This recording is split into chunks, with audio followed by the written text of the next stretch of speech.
Thank you very much.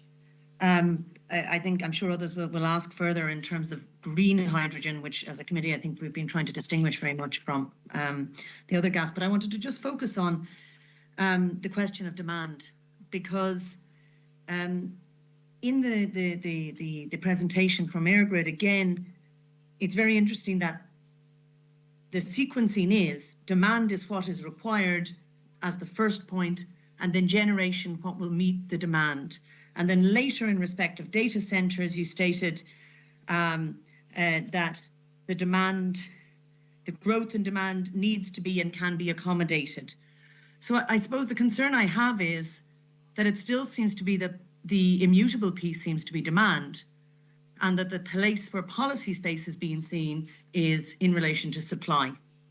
And my concern, when we've seen statements around, for example, a continued reliance on gas, a potential delay in the exit from certain other forms of fossil fuels, in a context whereby strategies in relation to demand reduction, and we discussed this last year indeed, or before the summer, previously also with EirGrid, the issue of demand reduction. And I'd just like to ask about the modelling in terms of demand, because I think it was put very well actually by the previous witness.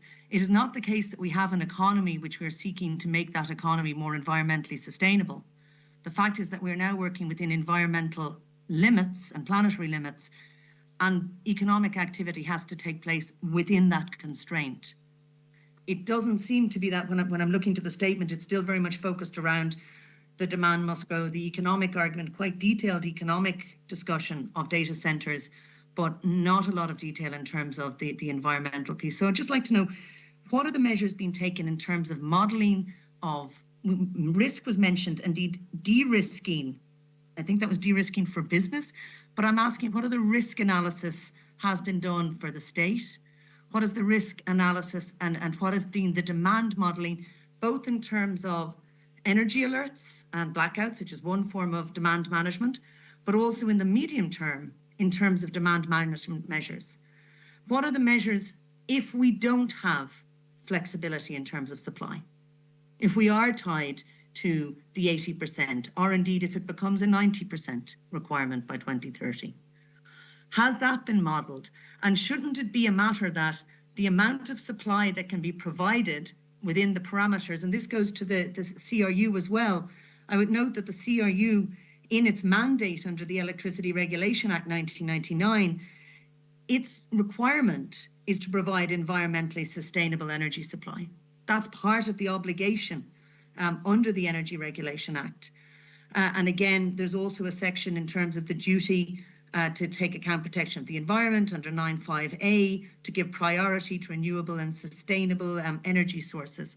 So in that context, if we assume that actually supply is not as negotiable, that we are looking to hard targets in terms of the environment, how do we model the demand? And specifically, it was mentioned that there should be policy frameworks in terms of data centres. Shouldn't those policy frameworks be in place before we commit ourselves to further connections through the CRU, and indeed perhaps to further planning permissions?